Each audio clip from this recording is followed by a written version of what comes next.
WWE का अगला premium live event clash in Italy होने वाला है और अचानक से आउट ऑफ नोवेयर जिस तरीके से WWE ने इस शो के लिए कार्ड बनाया है, ये कोई ऐसा रेगुलर कार्ड नहीं लग रहा। एक्सपेक्टेड है कि WWE यहाँ पे शायद कुछ ऐसी चीजें करने वाली है जो कि WWE के प्रोडक्ट को एक्साइटिंग कर सकता है। तो इस वीडियो में आज बात करेंगे उन सारे मैचेस की जो कि होंगे क्लैश इन इटली में। क्या सरप्राइजेस आपको क्लैश इन इटली में देखने को मिल सकते हैं। ऑल्सो नेटफ्लिक्स का सब्सक्रिप्शन का गिव अवे भी होने वाला है इस वीडियो में, तो आप वीडियो को पूरा सही से देखना। और क्या होंगे मैचेस के रिजल्ट्स, मतलब कि my result predictions for clash in Italy 2026। तो फिर देर किस बात की, शुरू करते हैं। Okay, hello chatters, my name is Rohit and you are watching wrestle chatter. Undisputed championship match Cody Rhodes versus Gunther. अब देखो, इस मैच की बहुत ही खास बात है कि कोडी रोड्स जो कि क्रिएटिव लोगों के फेवरेट हैं और दूसरा बंदा गुंथर वो भी क्रिएटिव लोगों का फेवरेट है। तो बहुत ज्यादा मुश्किल होने वाला है इस मैच में। आउटकम क्या होगा, क्या कोडी रोड्स चैंपियनशिप को रिटेन करेंगे या फिर गुंथर इस मैच में अनडिस्प्यूटेड चैंपियनशिप को जीतने वाले हैं। And also clash in Italy की टाइमिंग इस बार बहुत अलग होने वाली है। ये होगा संडे को रात के 11:30 बजे हमारे इंडिया की टाइमिंग के हिसाब से। तो अगर आप क्लैश इन इटली देखने में इंटरेस्टेड हो तो आपको रात भर जो है आप अपना जागरण करना पड़ जाएगा अगर आप पूरा शो एंजॉय करना चाहते हो, क्योंकि खत्म होते हो तो मुझे लगता है 2-3 शायद बच सकते हैं जिस हिसाब से WWE की टाइमिंग रहती है। अब हम इस मैच की बात करते हैं, इस मैच में आउटकम क्या हो सकता है। तो भाई देखो, WWE बहुत ज्यादा ऐसे जिगरे वाले मूव करने के लिए आजकल इतना जानी नहीं जाती, बहुत ज्यादा वो चीजों को सेफ खेलने के लिए देखते हैं। लेकिन अगर आप एक तरफ ये देखोगे कि जो बंदा कोडी रोड्स के सामने उतर रहा है अनडिस्प्यूटेड चैंपियनशिप के लिए चैलेंज करने के लिए, वो बंदा कौन है? वो बंदा वो है जिसने जॉन सीना को रिटायर किया, जिसने एजे स्टाइल्स को रिटायर किया, जिसने गोल्डबर्ग को रिटायर किया। तो इस लेवल का बंदा जो कि इतने अच्छे मोमेंटम के साथ है, क्या इतने इजीली कोडी रोड्स के सामने घुटने टेक सकता है? तो इस हिसाब से अगर आप देखोगे तो ये मैच में आउटकम क्या होगा उसके ऊपर बहुत सारी पॉसिबिलिटीज निकल के आ सकती हैं।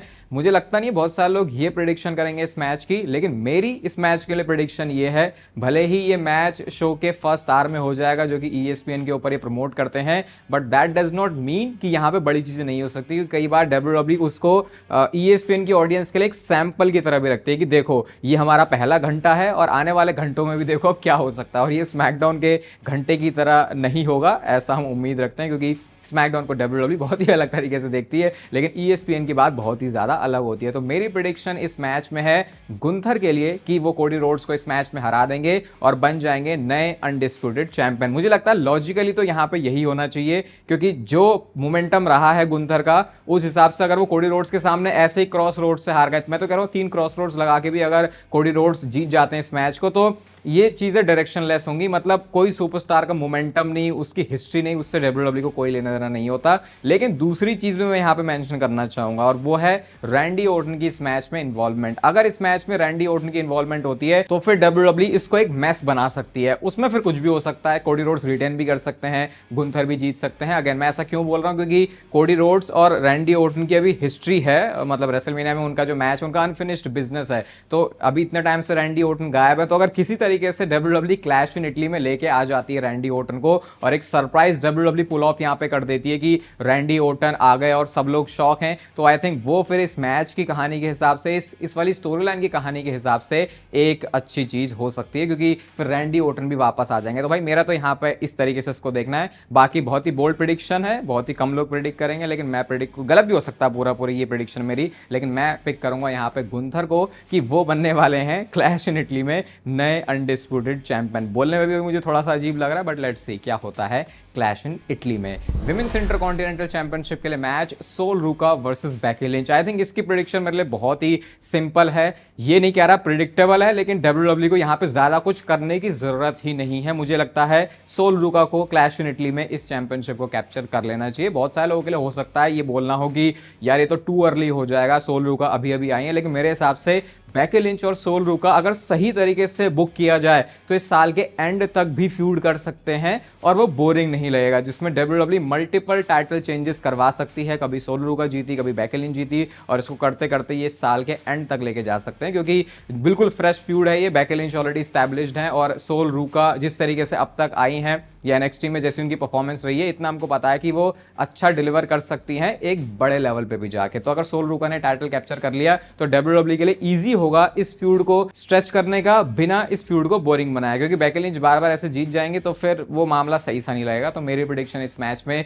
सोल रूका के लिए है कि शायद लॉजिकल वे में यही होना चाहिए कि वो बन जाए क्लैश इन इटली में हमारी नई women's intercontinental champion. Women's championship match Jade Cargill versus रिया रिप्ली। अब जितनी एक्साइटमेंट मुझे सोल रूका और बेकी लिंच के मैच के लिए है, उसी का ऑपोजिट, उसी का ही उल्टा मैं फील करता हूं इस मैच के लिए, क्योंकि भाई मेरे को सही में सपनों में तो ऐसा लगा था या फैंटेसी बुकिंग में जब सोचा होगा कि ये दोनों बंदियां फ्यूड करेंगे तो क्या मस्त होगा, लेकिन इसके पीछे डब्ल्यूडब्ल्यू कोई अच्छी स्टोरी बना ही नहीं। भाई ऐसा लग रहा भाई डब्ल्यूडब्ल्यू का दिमाग खराब हो गया इस फ्यूड को बुक करने में, उनको मेहनत बहुत ज्यादा लग रही है। तो मेरी तो सच में कोई मतलब मैं इंटरेस्टेड भी लुक फॉरवर्ड भी नहीं कर रहा मैं इस मैच के लिए, क्योंकि मतलब ठीक है तुमने रेसलमेनिया के बाद से इस फ्यूड को अभी और आगे कंटिन्यू करने का सोचा है, तो देखो रिया रिप्ली ने अगर रेसलमेनिया में टाइटल कैप्चर किया है तो मैं मान सकता हूं कि शायद ये टाइटल उनके पास स्टे करने वाला है। तो प्रेडिक्शन मेरी इस मैच में रिया रिप्ली के लिए है। अगर जेड कारगिल जीत भी गई तो ना मैं कोई शॉक होऊंगा, ना मैं कोई सरप्राइज होऊंगा, और ना ही शायद मुझे इस बात से इतना कोई फर्क पड़ने वाला है कि इस मैच का जो आउटकम है वो डब्ल्यूडब्ल्यू क्या बुक करती है। लेकिन जिस मैच से हमें बहुत ज्यादा फर्क पड़ता है वो है ट्राइबल कॉम्बैट, और ये मैच होने वाला है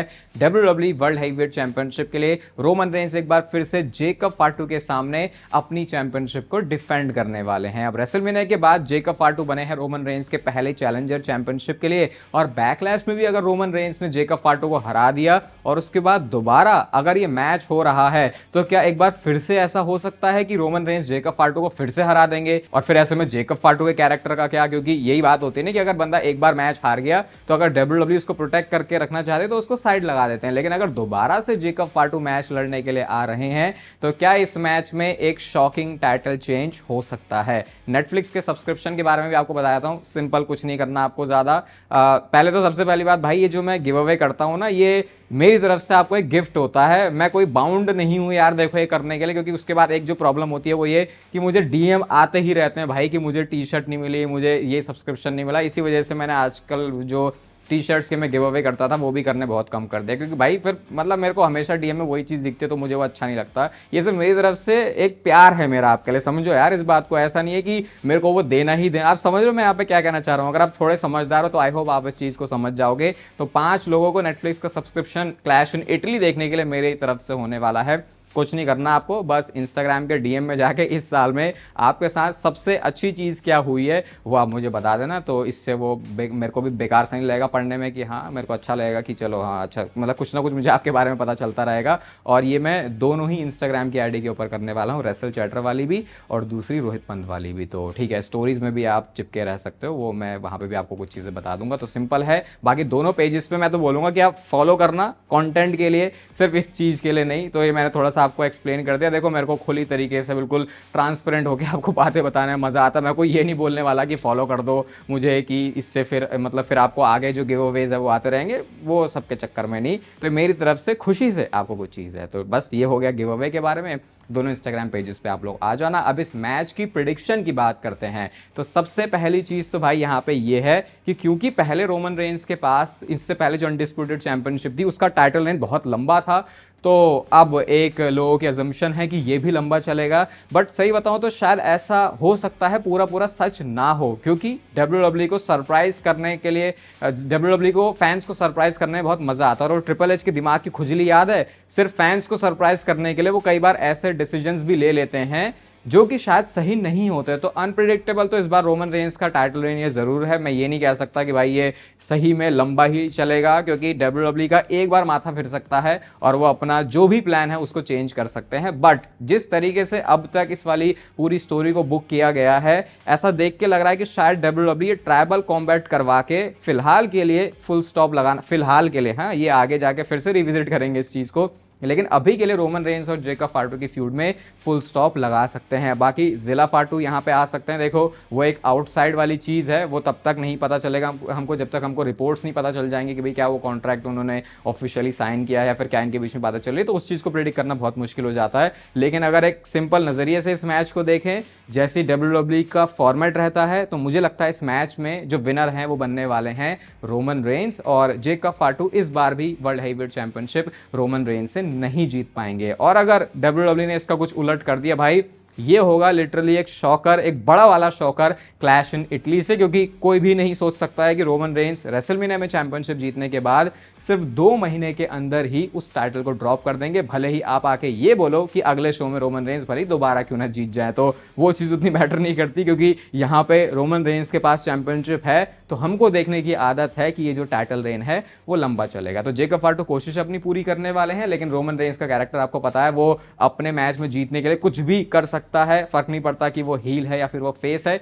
तो मेरी प्रिडिक्शन इस मैच में है रोमन रेंस के लिए कि इस ट्राइबल कॉम्बैट अनडिस्प्यूटेड चैंपियनशिप नहीं, वर्ल्ड हेवीवेट चैंपियनशिप के मैच में जेकब फार्टो को हरा देंगे, और फिलहाल के लिए अब जेकब फार्टो बन जाएंगे रोमन रेंस के वही राइट हैंड मैन टाइप से, या फिर उनके चेले चपाटे वाला काम, जो कि थोड़ा सोचने में अजीब लग रहा है, बट अभी के लिए शायद जो डायरेक्शन है वो WWE की कुछ ऐसी ही हो सकती है। आपको भी अपनी प्रेडिक्शन करनी है कमेंट सेक्शन में। और अब बात करते हैं ब्रॉक लेसनर वर्सेस ओबा फेमी के रेसलमेनिया के रीमैच के बारे में, जिसको बोला जा रहा है WWE की हिस्ट्री का बिगेस्ट रीमैच एवर। अगर आपको ऐसा लग रहा है कि अब मैं यहाँ पे भी आपको बहुत सारी अलग अलग चीजें बताने वाला हूँ कि ओबा फेमी ऐसे जीत सकते हैं, ब्रॉक लेसनर ऐसे जीत सकते हैं, इसका ऐसे चांस है, उसका ऐसे चांस है, तो मैं इस बारे में कुछ भी बात नहीं करने वाला। भले ही बहुत सारे लोगों को डाउट होगा इस मैच के आउटकम पे, लेकिन मुझे अपने बीस्टी बॉय के ऊपर पूरा भरोसा है। मेरी इस मैच में सिर्फ एक ही प्रेडिक्शन है, और ब्रॉक लेसनर अपनी रेसलमेनिया की हार का बदला लेने वाले हैं क्लैश इन इटली में ओबा फेमी से। और एक डिस्ट्रक्टिव साइड जो कि हमने अब तक नहीं देखी ओबा फेमी के सामने ब्रॉक लेसनर की,